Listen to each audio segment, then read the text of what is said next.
वक्फ संशोधन विधेयक को लेकर आक्रोश गोष्ठी का हुआ आयोजन। AIMIM प्रदेश अध्यक्ष अख्तरुल ईमान ने साधा प्रधानमंत्री नरेंद्र मोदी पर निशाना। कहा, वक्फ संशोधन विधेयक के जरिए हिंदू मुसलमानों के बीच दरार पैदा करना चाहती है मोदी सरकार। शहर के अंजुमन इस्लामिया मदरसा में गुरुवार को वक्फ संशोधन विधेयक को लेकर आक्रोश गोष्ठी का आयोजन किया गया। आयोजित गोष्ठी में मुस्लिम धर्मगुरुओं के साथ साथ राजनीतिक दल के प्रतिनिधि मौजूद थे। गोष्ठी में वक्ताओं ने एक स्वर में वक्फ संशोधन विधेयक 2024 का विरोध किया।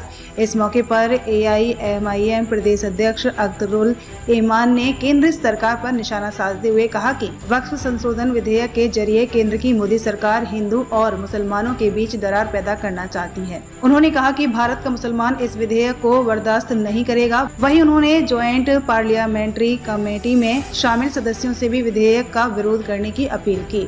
इस दौरान अख्तरुल ईमान ने मुख्यमंत्री नीतीश कुमार और चिराग पासवान पर भी निशाना साधा और कहा कि नीतीश कुमार के लिए ये इम्तिहान का वक्त है कि JPC में मौजूद उनके मेंबर इस विधेयक का समर्थन करते हैं या फिर विरोध करते हैं। उन्होंने कहा कि अगर यह विधेयक पारित कर दिया गया तो हमारी हर मस्जिद बाबरी मस्जिद बन जाएगी। इस मौके पर राजद नेता उस्मान गनी, गुलाम हसनैन आदि ने भी विधेयक का विरोध करते हुए आंदोलन की चेतावनी दी। आयोजित गोष्ठी में मौलाना सबीर, आदिल हसन, इसहाक आलम, रहीम उद्दीन, इमरान आलम सहित सैकड़ों लोग मौजूद थे। किशनगंज से जियाउर रहमान खान की रिपोर्ट। को पास कर दिया गया तो हमारी हर एक मस्जिद बाबरी मस्जिद बन जाएगी, हमारी कब्रिस्तान नहीं देगी, हमारे मिल्ली अदारे महफूज नहीं रहेंगे। और कहीं न कहीं मोदी हुकूमत इस बिल के जरिए से हिंदू और मुसलमानों के दरमियान में एक टकराव पैदा करना चाहता है। हम इस मुल्क में हिंदू मुस्लिम सिख ईसाई मोहब्बत से रहना चाहते हैं। सिख रहे,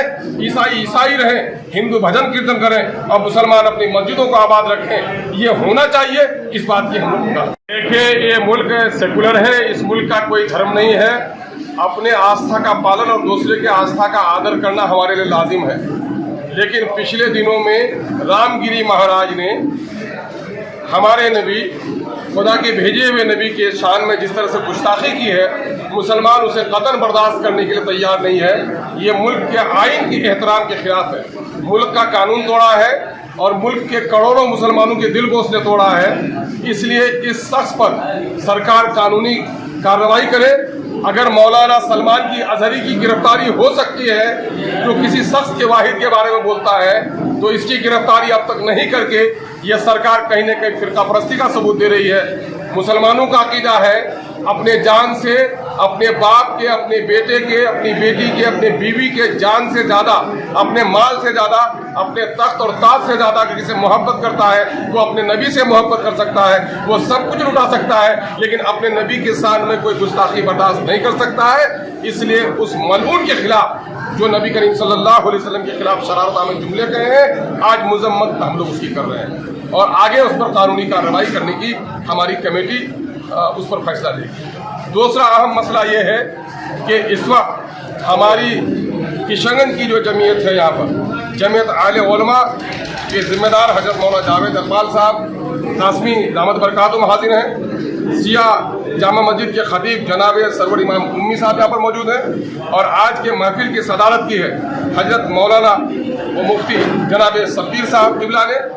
वो अहले सुन्नत वल जमात की तरफ से नुमाइंदगी कर रहे हैं। हजरत जनाब मौलाना मुज़फ्फर हक मदनी साहब हैं, जो जमीयत अहले हदीस की तरफ से नुमाइंदगी कर रहे हैं। सब ने एक तरफा तौर पर जहाँ नामूसे रसाल के ताल्लुक से अपने गम गुस्से का इजहार किया, यहानत के ताल्लुक से, वहीं वक्फ तरमीमी बिल 2024 जो मोदी सरकार ने पेश किया है और JPC के पास है, इस वक्त हम लोग अपने गम गुस्से का इजहार करते हैं, अपनी नाराज़गी का इजहार करते हैं। हम JPC के मेंबरान से कहते हैं कि आप सिफारिश करें, ये औकाफ की इमलाक को कब्जा करने की हुकूमत की नाकाम कोशिश है। हम वो तमाम तर लोग जो लोग इस वक्त बिल की मुखालफत में JPC में हमारी मदद कर रहे हैं, चाहे वो नायडू हों या दूसरे लोग हों, हम उसको मुबारकबाद देते हैं और उससे गुजारिश करते हैं कि आप अपने मौक़िफ़ पर मुस्तहकम रहें। सुनने में यह आया है कि पिछले दिनों में जिस ढटाई के साथ जदयू के मिनिस्टर ने वोटिंग के और सपोर्टिंग का उसने बाजू फैलाकर ऐलान किया है, ये नीतीश हुकूमत के लिए शर्म की बात है। अगर ये अब नीतीश जी इस बात का यकीन दिलाए कि अब तक उन्होंने कहा कि मैं बीजेपी के एजेंडे पर नहीं हूं। ये बीजेपी का एजेंडा है। क्या जेपीसी में आपका मेंबर बीजेपी की हिमायत करेगा या वक्फ बिल की मुखालिफत करेगा, उनके लिए इम्तिहान है। चिराग पासवान के वालिद रामविलास पासवान, जिसको मुसलमानों ने हमेशा वोट दिया, आरे वक्त में उसको काम दिया है, उनके लिए भी इम्तिहान की घड़ी है कि आया वो जेपीसी में सरकार का आलाकार बनते हैं या जेपीसी में वक्त तरमीमी बिल 2024 की मुखालिफत करते हैं।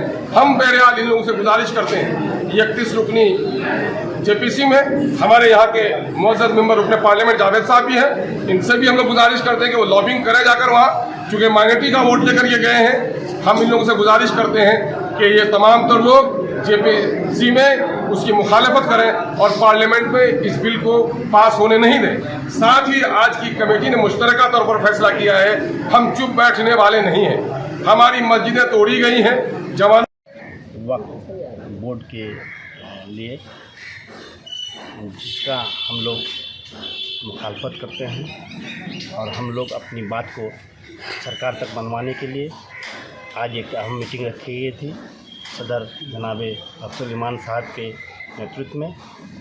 इसको लेकर हम लोग आगे बढ़ रहे हैं। क्या मांगे हैं क्या?